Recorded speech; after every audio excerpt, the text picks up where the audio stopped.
own this country that we live in. Our own country. We don't even own it. And we are fighting for something we don't even own.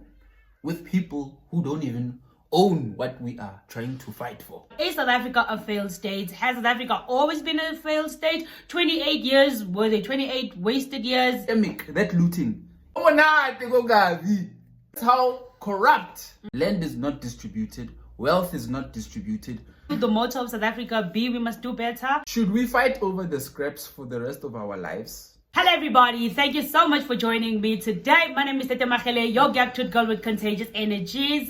And today I am not rolling alone, I am rolling with somebody. Whom are you? Somebody, like you said. Baby, introduce yourself. Hi, I'm this chick. His chick. So in today's video, we'll be talking about, is South Africa a failed state? Has it always been a failed state, or is it currently, going into a failed state? And just a disclaimer, we will be sharing our opinions. So when you come after us, please just know that these are just our opinions. Yeah. Okay? What's a failed state? Not South Africa, that's for sure, right? South Africa is not a failed state. I'm kidding. South Africa is going there. You know what? It's not even... I don't think South Africa is a put-together Okay, nation. but define failed states for someone who doesn't know what a failed state is. A failed state is basically one there whose government has collapsed the country. Mm-hmm. And the government no longer serves the people. And the people have to... It's like it has to go into martial law and, protect themselves from even the government. That's a failed state. And is South Africa a failed state? We are not doing so with guns, but we are certainly economically a failed state. That's what I believe. Because at the end of the day, the majority of South Africa... And let's get on topic again. This is my subject. The majority of South Africa is economically inequitable. So black people don't have and the minority power. Is the one with the equity. So we are not inherently, the majority of the nation is not functioning economically. You understand? Optimally. Do you understand? So at the end of the day, it's a struggle. It's like an apartheid. It's a futuristic apartheid, a capitalistic apartheid. But the worst kind, where the majority is living in slums and informal settlements, while the majority enjoys a huge heap of land. By effect, the majority is economically oppressed by not only a European minority of European lineage, but also its own government, which is basically overlapping the scraps that everybody is even fighting for, that are left by these European holders. So do you think that the foreigners are the new scapegoats? Yes, definitely. Mm-hmm. Because the issue is not being addressed. The real core issue of why South Africa is the inequitable, unequal state it is, the real issue is that land is not distributed, wealth is not distributed. All of the operations, the enterprise belongs to a minority. The mines, the agriculture, the tourism, all of it that makes money for South Africa belongs to a minority. That's why there is a struggle. Wealth that these foreigners are basically taking, these illegal foreigners, the ones that they are basically taking from the nation, they're taking from the nation, is scraps. That's really nothing in the context of the entire South Africa, the wealth of South Africa. The people who really own South Africa don't even live here. They're not even in South Africa, the people that own this place. Welcome to Europe. Okay, wait. So what you're basically saying is that black people don't have economic power. We don't. Right? We have governance. And even that governance, and honestly, you know what? Black people, we are not a team. I don't like this whole thing of black people have this, white people have this. We are not working together. We don't like each other. Come on, let's be honest. We don't like each other. We don't care for each other. We only care for whenever it suits us. We are inherently selfish. Do you understand? That's how we function. right? And it shows with the government that we're currently calling our leadership. Do you understand? Those people don't give a damn about anybody except their own and their own families. You understand? Not you. That's why they are ready and willing to splurge 500 billions and 65 millions in the couch. 500 billion. Yadi grant. It's the COVID. Oh, COVID. Yeah, I remember that. 500 billion. Don't tell me about this basic looting last year. So they're looting every day.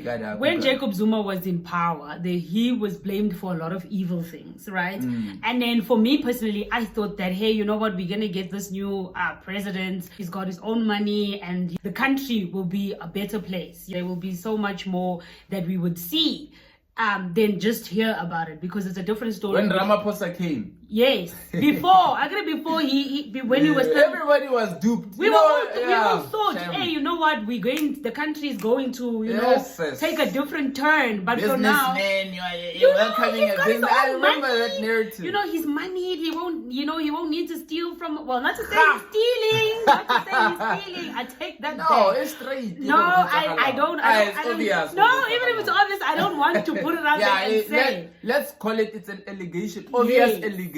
Yes. Okay, I don't even want to use the word allegations. But I thought that the country, would do so much better than what it was before. But for now, for me, I feel like it's getting worse and worse. Our South Africans running out of patience. Because like you mentioned, people that have economical power don't even live in the country. The people live in the country are people who still use pit toilets. There are people who live in homes that don't even have bathrooms. You understand? So now the question is, if South Africa... You know what I believe, I believe everything in the universe functions with order and chaos. In order for order to happen, chaos needs to occur. But what type of chaos, though? Is it the type that looting is looting chaos? It's part of it. But look, the economy of South Africa has to collapse. It will. There's no way it's not going to. It will have to. Oh. In order for...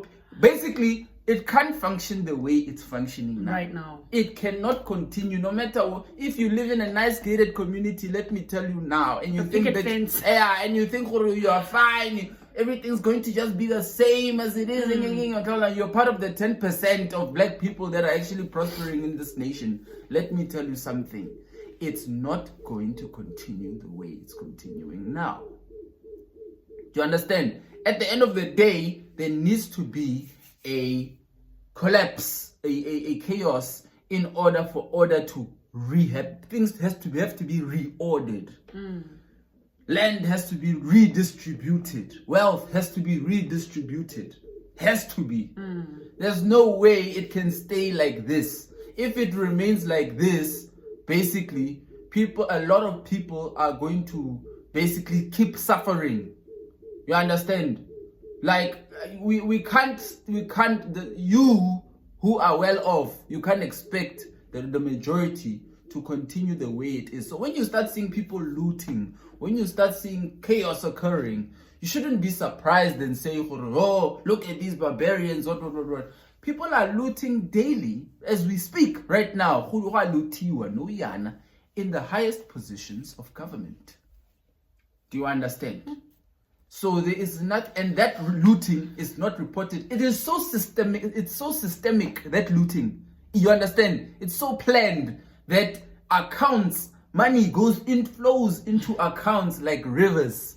You understand? Like what do you call this? Quenching rivers. Do you understand what I'm saying? It's nice up there. That's how corrupt South Africa is. It's stale.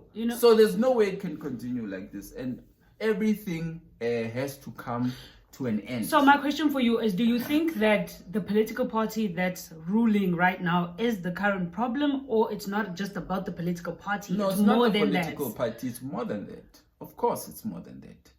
Our nation is stale. We are living, no matter who you put in power.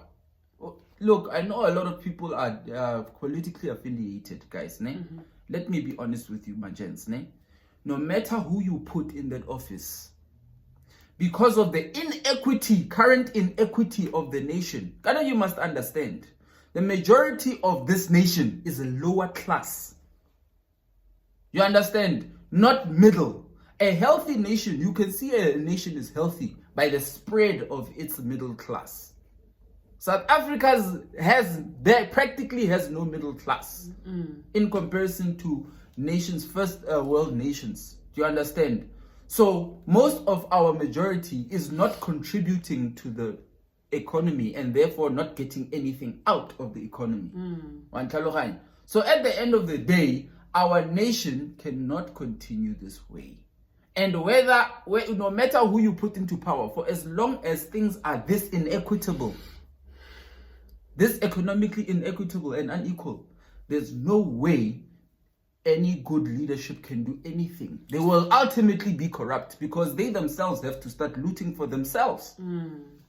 Greed will always take over where there is inequity, no matter where you are. You understand? It's like we are all in a bonfire, and most of us, it's cold of winter, and most of us don't have jackets on or any clothes on.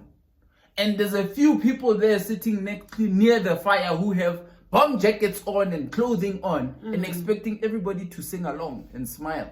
You can't. No matter who comes in and says, guys, no matter how beautiful of a voice you have, whoever you get with a beautiful voice to come and convince people to sing in that bonfire, in that inequitable bonfire, nobody is going to sing until they are warm first. So what you're saying is that it's not the unemployment that's been normalized, it's not the crime, it's not the... All those things are a result from what our inequitable state is. So they result from that. How do you then take back the land? Like, how do you distribute it? Like you talk about chaos has to happen. So who creates Nobody is going to live. Let me tell you, ne, even if I have 90% of the land and I'm just 10% of the population, I'm not going to give you shit.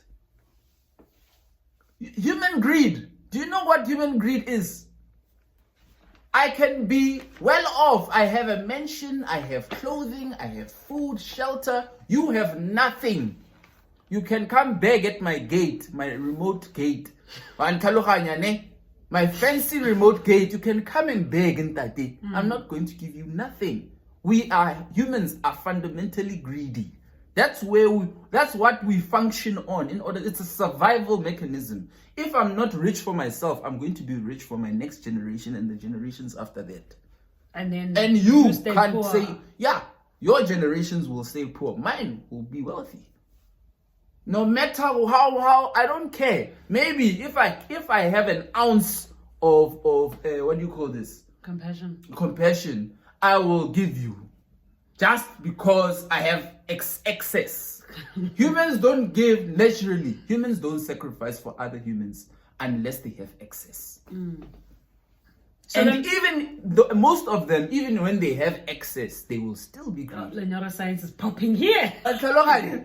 So watch out. If you think that you can just put in whoever into government, they're gonna save the day, watch. Just give them a few months or a few years, like you said with Ramaphosa. Watch. So let's talk about that's why South Africa hasn't been okay since apartheid, since even before apartheid. So 28 years. So still 28 years. Thing. Wait, but then nobody is prospered. So the 28 years, South Africa is not a failed state in 28 years, but yet we're still in apartheid. No. South Africa, personally, like I said, it's economically a failed state. Economically speaking, it is. To be honest. When a state is economically failed, that's why I'm just like, so why don't you just say it's a failed state? Hey, to me, it's a failed state. To me, hey, no, it's failed. Hey, it's failed as people, and it's gonna keep failing until the people become equitable.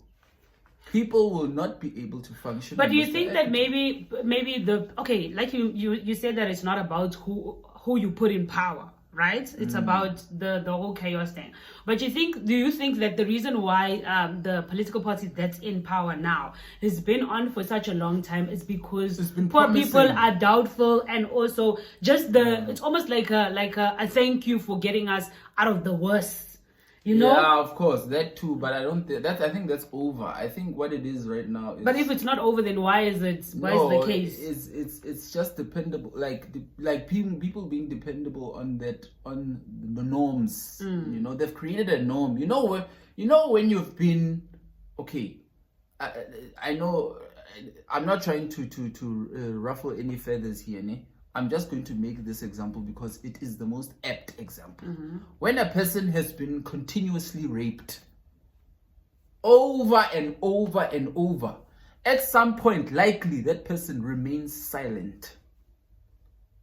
You understand? At some point, they remain so silent that it becomes normal day to day. That's why a lot of people who are in abusive marriages or whatever, you'll find they'll be quiet for like 20 years, nobody knows, or 30 years, nobody knows. So yes, you understand. That is when they create that norm. A person naturally gets used to being raped over time if it happens long enough that they don't take action. Your brain naturally adapts to it as a norm. It's a habit every day. So for you to be okay with it. That's what's happened with South Africa. We have made it normal for the government to rape and take and rape and take. And then we've made it normal. And you say, so it's okay. No matter who comes now, they will come into that norm of us being broken like that. Until there will be a time later when you do stand up. When people are finally ran out of patience. When that happens, yeah. Now, after those 30 years of elapsed of being quiet, of being quiet in such a chaotic situation,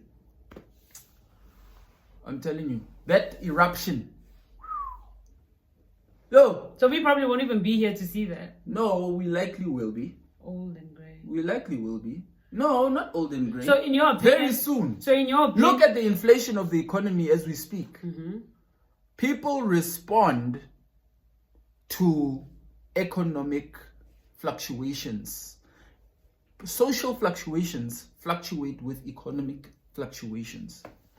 So So you're going to, if you're seeing the economy do this, it's a countdown. We are counting down. Woza.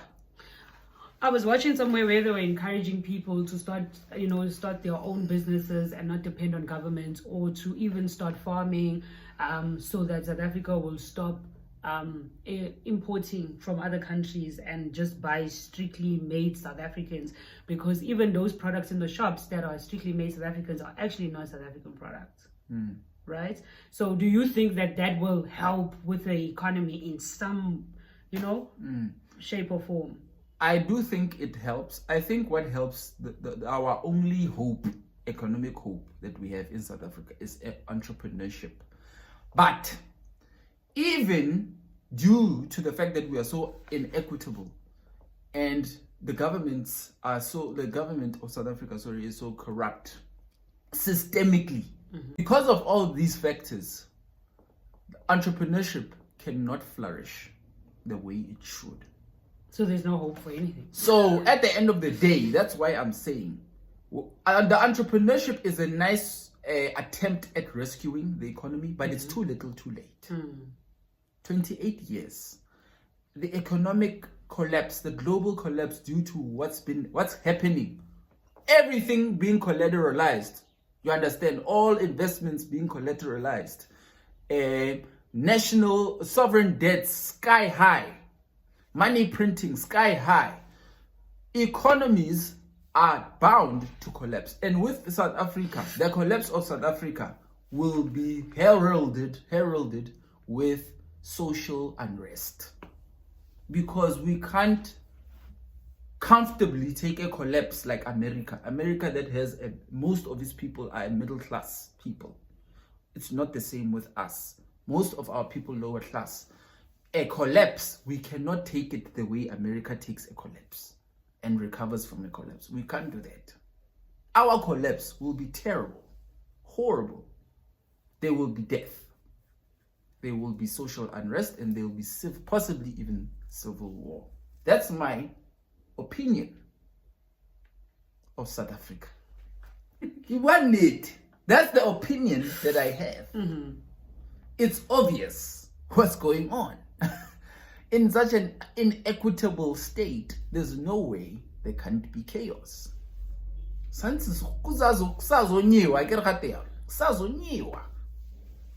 now we need the fighting spirits of South Africans and unity. I'm not happy about it. Yeah. But who's happy about civil war? Nobody wants civil war. But look at the situation. You understand what I'm saying? And it's not just a racial thing or xenophobic thing or whatever. It's a inequity thing. It's the fact that people don't have equity. People don't have shit. But also get like where they come from with blaming the foreigners, because they already don't have enough. You understand? South Africans don't have enough for themselves. And now they have to share with other people. I totally understand that. I'm not belittling that context. You understand? That struggle. I'm not belittling it. You understand? But what I'm basically being honest about is that the bulk of that wealth that people are talking about is nowhere near the indigenous people or the people who South Africans themselves or the foreign nationals. It's nowhere near you people. So it's not with you guys. It's it's not here. Even some of it, most of it is not here. And the one that's here, it's still being packaged to go there where it should go. And Kalorani, some of you people were celebrating this Jubilee, the Queen of England.